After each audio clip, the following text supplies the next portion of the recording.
Juan Pablo Albán Alencastro, connotado jurista, docente universitario, especialista y defensor de los derechos humanos, integró hasta hace algún tiempo, y su paso no fue desapercibido por cuestiones que en su momento también lo analizamos acá con él mismo y nosotros en nuestros comentarios, el Consejo de la Judicatura de Transición. Juan Pablo Albán, que además estaba cursando una especialización, un doctorado a nivel internacional, está de regreso nuevamente acá en el Ecuador, y es una voz autorizada para comentar los temas que al momento enfrenta el país, la coyuntura nacional. Lo hemos invitado acá a nuestra mesa de trabajo, ya de retorno definitivo a su país, a Ecuador. Doctor, bienvenido. ¿Cómo está usted? Bienvenido, doctor. Buenos días, Fabricio. Buenos días, Alexis. Buenos días a los oyentes también. ¿Ya con el doctorado? Ya casi. Casi. Ya casi. A su regreso, ¿cómo lee el país? ¿Cómo ve el país? Bueno, Fabricio, evidentemente tenemos una tendencia los ecuatorianos a comportarnos de manera muy ríspida, ¿no? Somos una sociedad bastante hostil en determinadas circunstancias, así como podemos ser muy solidarios y muy agradables en otras circunstancias. Pero yo encuentro que en este momento hay un discurso, no solo en el plano político, sino en general a nivel social, que es un discurso de confrontación entre grupos de personas. Hay una lucha entre buenos y malos, hay una lucha entre decentes y malas gentes, y parece que se está radicalizando justamente esa sensación de resentimiento, de mezquindad, de poca empatía, que ya se percibía hace tiempo. Parece que eso se está profundizando. Yo le voy a decir una cosa, usted fue muy crítico respecto de algunos excesos de la década anterior, por ejemplo, los asociados a la libertad de expresión. Así es. ¿Usted cree que eso no ha cambiado? Que tal vez ahora que la tortilla se viró, resulta que los críticos de la libertad de expresión de la última década, resulta que se fueron a la otra orilla y cometen los mismos errores que criticaron durante 10 años? Mire, Fabricio, mi vocación de defensor de derechos humanos me impide, simplemente por congraciarme con algún gobierno de turno, el ocultar lo que está pasando. Eso está pasando. Lamentablemente en este momento tampoco pudiéramos decir que podemos disfrutar de una libertad de expresión plena. Basta ver, por ejemplo, los procesos que condujeron, 8 acciones diferentes que condujeron al cierre de Ecuador Inmediato, ¿no? ¿Usted se ubica el caso de Ecuador Inmediato como un atentado a la libertad de expresión? En mi opinión sí, porque en una sociedad democrática es necesario un debate libre. Ese debate libre necesita las voces que son próximas a la postura oficial o que agradan al gobierno y a los funcionarios de turno, y también las voces disidentes, las que cuestionan. Si no hay esa posibilidad de criticar la actuación de los poderes públicos, no se vive una verdadera democracia y se está atentando contra la libertad de expresión. Y esa libertad de expresión también, digamos, se ve en peligro o se ve amenazada no únicamente por la acción del poder político, sino también por la inacción de las empresas privadas de comunicación, que a ratos también o se casan o se alinean. Creo que en este momento justamente estamos experimentando una situación sui generis, porque los grandes medios, que en su momento fueron objeto de hostigamiento por parte del anterior régimen, hoy se sienten legitimados en la medida en que estén respaldando las posturas del actual régimen para decir cualquier cosa. Eso les está conduciendo, en mi opinión, en ciertas situaciones, a ocultar la realidad o a tratar de legitimar una realidad que es una realidad perversa, es una realidad alterada. Basta ver, por ejemplo, en estos días el discurso que en ciertos medios de comunicación se mantiene en relación con las decisiones que ha tomado el gobierno nacional en materia migratoria en las últimas semanas, respecto de una nacionalidad en particular, que es la venezolana, y cómo efectivamente, en lugar de analizar el drama humano que hay detrás de ese proceso migratorio, la situación precaria en la que se encuentran personas que requieren una protección internacional y una atención prioritaria, como podrían ser los niños, los ancianos, los enfermos, lo que se hace es justamente subir el volumen del otro discurso, del discurso securitista, del discurso antidelincuencial, que califica a toda una nacionalidad, los mete a todos dentro de un mismo saco de delincuentes. Y eso está mal, porque ese no es el rol de la prensa. La prensa debería tener un rol bastante objetivo. No está mal emitir opiniones, es correcto emitir opiniones, y está bien criticar y está bien reconocer también. Pero lo que no creo es que podemos, digamos, tratar de inclinar la balanza en un determinado momento todo en contra y en un determinado momento todo a favor. Eso no está bien porque entonces la sociedad no está debidamente informada. En el caso de los ciudadanos venezolanos, digamos, el gobierno no ha sido precisamente lo más tinoso en el tratamiento de los temas, ¿no? Recordamos, por ejemplo, lo que sucedió aquella noche de sábado de enero cuando ocurrió el asesinato en Ibarra y se emitió un boletín totalmente desatinado, estigmatizando a la nacionalidad. Como que si esos delitos antes de la de esta ola migratoria de ciudadanos venezolanos en el Ecuador no hubiesen existido, es decir, empezamos a ser una sociedad violenta, agresiva, a partir de que empezaron a llegar los ciudadanos venezolanos, ¿no? Es una lectura totalmente errada y además que nos ubica a nosotros en un momento muy difícil porque no nos estamos reconociendo como lo que somos, un país también de migrantes. ¿Cuántos ecuatorianos no migraron durante la época de la bonanza petrolera a Venezuela? ¿Cuántos ecuatorianos no se fueron a Estados Unidos, a Europa, buscando días mejores después de la crisis bancaria del 99, doctor? Así es, Alexis. Lamentablemente, este país es un país de mala memoria, primero, y segundo, es un país que tiene mucho miedo a lo que le es extraño. ¿Sí? Entonces la llegada del otro, la llegada del extraño, siempre genera temor a nivel del grupo social. Hoy ese temor está personificado en las personas de nacionalidad venezolana. Antes han sido las personas de nacionalidad cubana, las personas de nacionalidad haitiana, los colombianos, en los 70s los chilenos que escapaban del régimen de Augusto Pinochet. Entonces siempre ha habido este temor al extranjero, siempre hemos identificado los incrementos de la delincuencia con las oleadas migratorias, lo que es falso, eso no es verdad. Pero además creo que hay un problema muy serio. Usted decía, la respuesta no ha sido muy tinosa. Yo voy a ser mucho más radical. Yo creo que la respuesta ha sido muy torpe. ¿Y por qué digo que la respuesta ha sido muy torpe? Porque no ha sido pensada desde el punto de vista técnico. ¿Podía el Ecuador tomar decisiones? Porque está muy bien que un país regule su política migratoria, eso es incuestionable. Es más, está bien también que establezca visados. Pero no les puede establecer visados inalcanzables a grupos de personas que están escapando de un proceso de crisis humanitaria. Cuesta $50. ¿No?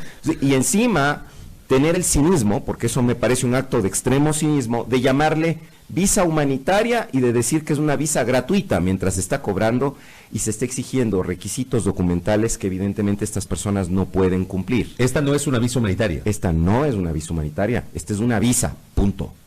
Es una visa, punto. Y hay que tomar en cuenta, adicionalmente, que existen mecanismos en el derecho internacional para proteger a estos grupos de personas que no exigen que el Ecuador se quede con ellas. El Ecuador, por ejemplo, sí debería presionar al representante en Ecuador del Alto Comisionado de las Naciones Unidas para los Refugiados para que cumpla su labor, para que colabore en los procesos de traslado y reasentamiento en otros países, ¿no? Dos, el Ecuador podría facilitar mediante el diálogo diplomático la apertura de corredores humanitarios para que estas personas no se queden aquí. Está bien. El Ecuador podría levantar la voz en los foros hemisféricos para exigir que haya una solución frente a los problemas que el régimen de Nicolás Maduro continúa generando. Pero el Ecuador, en este momento por lo menos, está parado en la orilla del no intervencionismo porque sabe que Estados Unidos, y esto es muy cínico, había un editorial ayer en Diario Expreso de Francisco Huerta muy fuerte sobre esta cuestión. Estados Unidos reconoce al gobierno de Guaidó y simultáneamente se pone a dialogar con el gobierno de Nicolás Maduro. Entonces, claro, ¿Ecuador qué quiere? Quedar bien con Estados Unidos. No se va a meter, si en este momento hay un diálogo entre esos dos gobiernos, no se va a meter a abanderarse de tenemos que dar una solución política internacional frente a este problema. El Ecuador tiene alternativas, pero ¿qué es lo popular en este momento? Porque la medida es populista la que se tomó.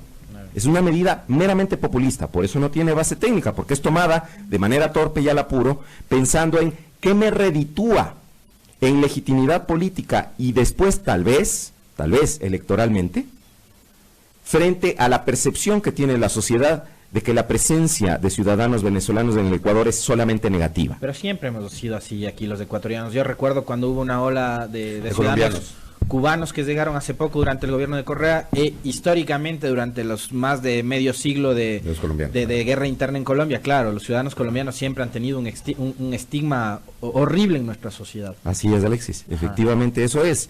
Pero pensemos, y vuelvo a otro de los puntos que usted planteó, pensemos que nosotros también somos un país de migrantes. En este mismo momento hay muchos ecuatorianos que están saliendo. Estamos volviendo a vivir ese proceso de éxodo. Lo del 99. De los ecuatorianos que se vivió tras la crisis financiera de finales de los 90. Lo estamos empezando a vivir de nuevo.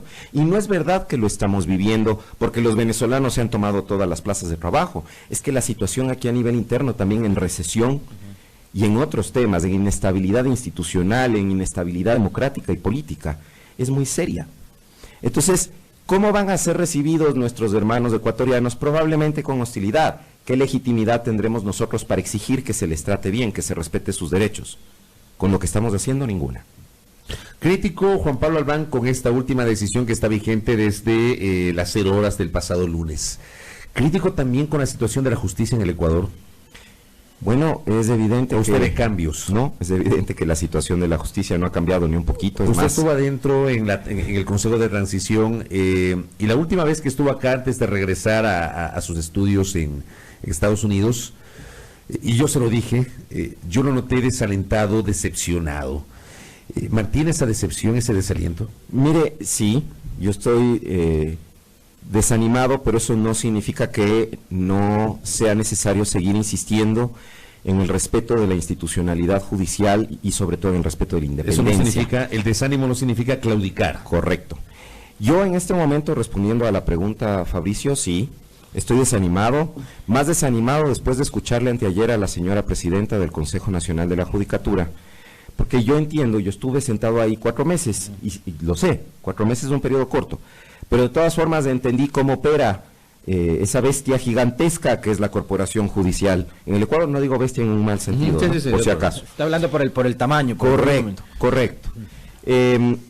Entiendo, y entiendo que eso implica la toma de decisiones que pudieran no necesariamente ser populares, y entiendo que unas veces uno va a pensar en el interés ciudadano más allá de cuánto se molesten los funcionarios judiciales, otras pensará en el bienestar de los funcionarios judiciales más allá de la incomodidad de los ciudadanos. Pero le escuchaba en una entrevista en un canal de televisión anteayer a la doctora Maldonado decir que se está adelantando procesos para separar a funcionarios del sector justicia a partir de la aplicación de la misma norma que ya el Consejo de Participación Ciudadana Transitorio había dicho que generaba un problema porque iba en contra de la Constitución, con lo que yo coincido, que es la norma que contiene el error inexcusable. Claro, no se está utilizando la denominación, el nomen juris de error inexcusable, sino el de negligencia manifiesta.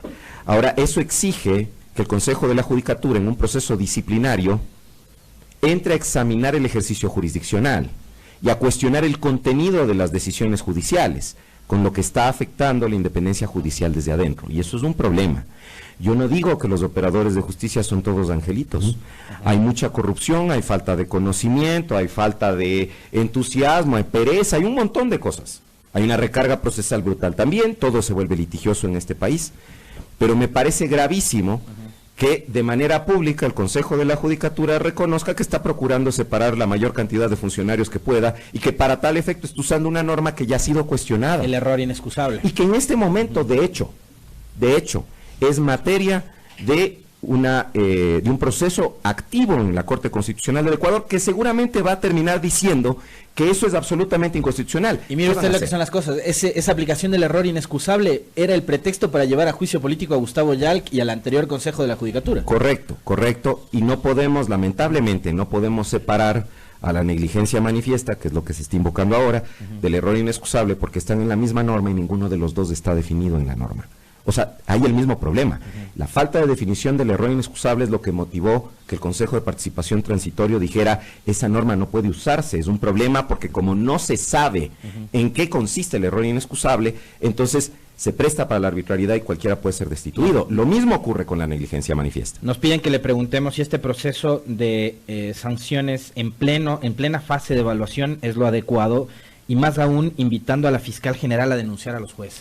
A mí me parece que no es lo adecuado, me parece que se está enviando un mensaje equivocado a los funcionarios judiciales, que es un mensaje similar al que pudo enviarse durante la década anterior. Ustedes saben que yo no estoy siendo crítico ahora, fui crítico en su momento también de este régimen. Nos consta. Los mensajes que se están enviando son estos mensajes de mejor hagan lo que yo les voy a proponer, porque si ustedes no hacen lo que yo les voy a proponer van a terminar yéndose, que es la misma tónica que hubo antes.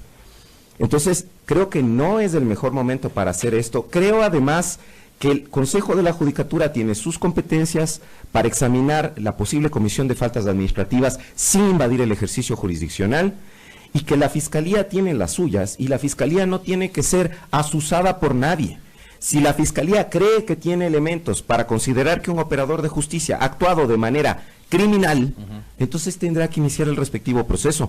Pero esos ruegos de un poder del Estado, porque finalmente el Consejo de la Judicatura es la cabeza de un poder del Estado, a una entidad dentro de su mismo sector de, por favor, enjuícieme a los jueces, me parece que son totalmente desubicados. ¿Hay que evaluar a los jueces de la Corte Nacional de Justicia, que es el proceso que hoy está en marcha? Hay que evaluarlos, Fabricio, eso es indiscutible. ¿Y cuál debe ser la característica o las características de esa evaluación? Porque más allá de que ha habido aclaraciones de los integrantes del Consejo de la Judicatura, de la presidenta Maldonado y del resto de vocales, respecto a que no se va a revisar la calidad de las sentencias o los fallos, pero surge esta duda: ¿qué pasa si algún fallo no gustó en su momento?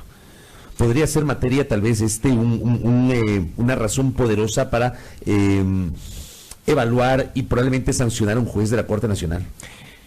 A ver, Fabricio, sobre la evaluación yo creo que no puede haber cuestionamiento alguno, porque es una potestad legal del Consejo de la Judicatura evaluar a todos los jueces, y eso incluye a los jueces de primer nivel hasta los jueces de la más alta corte, de acuerdo, que es la Corte Nacional. Sobre eso no puede haber discusión, y yo creo que los jueces de la Corte Nacional que más o menos insinúan que ellos no pueden ser evaluados están equivocados. Primera cuestión. Segunda cuestión, en su momento en el Consejo de la Judicatura transitorio que yo integré, tuvimos una discusión bastante fuerte sobre cuál era la metodología apropiada. Se le delegó a Angélica Porras que ella hiciera una propuesta metodológica. Angélica retornó con una propuesta muy objetiva, en que el control de la legitimidad y de la calidad del proceso de evaluación estaba en manos de organismos internacionales, empezando por el relator sobre independencia judicial de las Naciones Unidas. Sobre la mesa, cuando Angélica llega con esta propuesta, se puso otra propuesta, una preparada por la doctora Sobeida Aragundi, en la que se buscaba la creación de una junta de notables juristas, que era la que se iba a ocupar de hacer la evaluación. ¿Cómo se está haciendo en este momento la evaluación? Y con una junta. Yo no estaba de acuerdo porque pensaba que siempre, si eran abogados nacionales que tienen casos ante la Corte Nacional de Justicia, de intereses ahí. Iba a haber un conflicto de intereses. Aquí necesariamente Víctor Granda tenía algunos casos pendientes en la Corte y es parte de esa junta de notables que son los evaluadores. Correcto, y eso necesariamente, si no, puede ser que ellos actúen de total buena fe y con total objetividad, yo eso no lo discuto, yo no puedo cuestionar su calidad moral, pero sí va a generar por lo menos suspicacias, sospechas sobre la objetividad con la que actúan. Y lo que estamos buscando es transparencia permanentemente. Correcto, y finalmente el mecanismo de evaluación que resuelve el actual Consejo de la Judicatura, que desde luego, como los parámetros no están determinados en la ley para hacer esa evaluación, salvo de manera muy general, tenían que diseñar una metodología, pero es eso, es una junta de notables. Yo quisiera, doctor, volver al tema de su análisis y su reflexión sobre la situación de los derechos humanos en el Ecuador, porque en estos días han pasado algunas cosas muy interesantes y que creo que a nivel internacional también le dejan al país como muy mal parado. Uno de esos es el informe de Amnistía Internacional por el caso de Olavini. A su criterio, ¿hay o no hay intromisión del Ejecutivo en un caso judicial? ¿Hay interferencia o no del Ejecutivo en otra función del Estado en el caso de Olavini? Primero. Y lo otro, las intervenciones del Ministerio del Interior en dos casos que tienen que ver con ejecutorias de la policía. El uno, el caso de Quevedo, donde un policía pateó a un detenido en el piso y que después recibió el respaldo de la ministra del Interior y una ola también de comentarios en redes sociales a favor y en contra de lo que hizo el policía. Y lo que está sucediendo ahora mismo con el proceso del policía que es procesado por el caso Mascarilla y el asesinato de Andrés Padilla. ¿Se trata o no de una ejecución extrajudicial?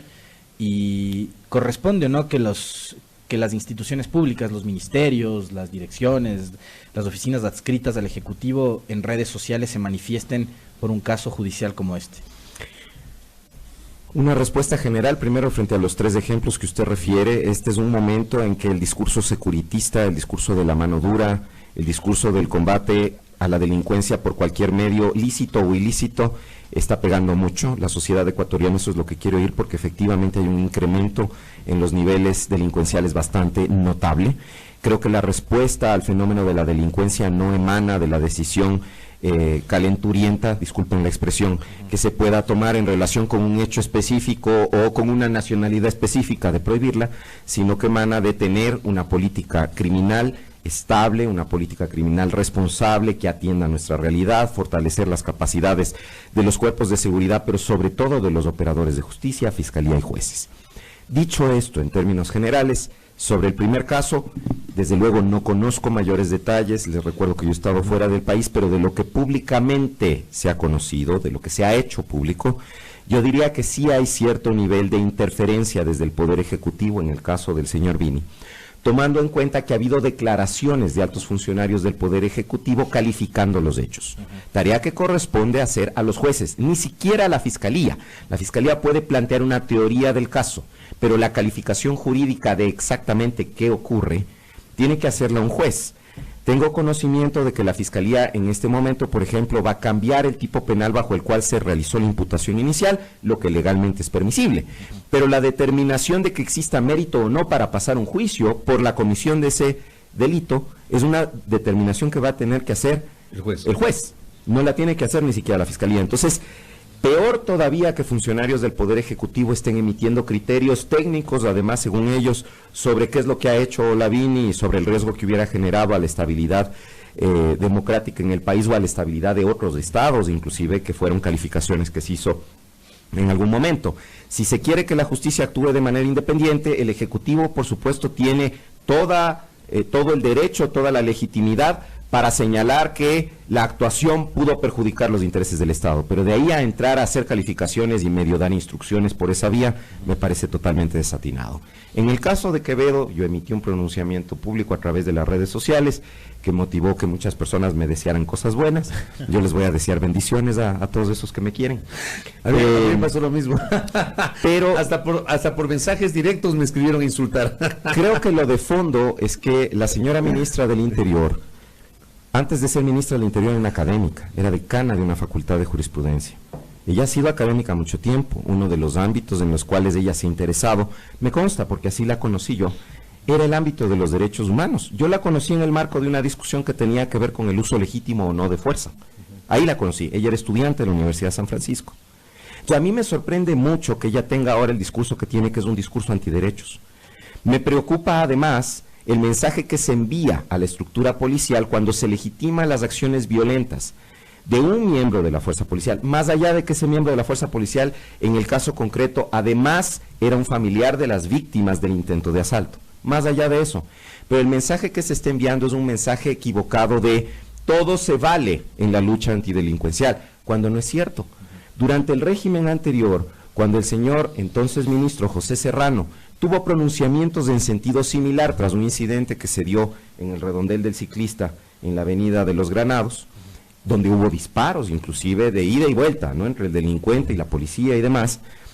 Hubo un planteamiento similar del señor José Serrano, y muchos de los que hoy legitiman reaccionaron en contra, diciendo que se estaba promoviendo la brutalidad policial.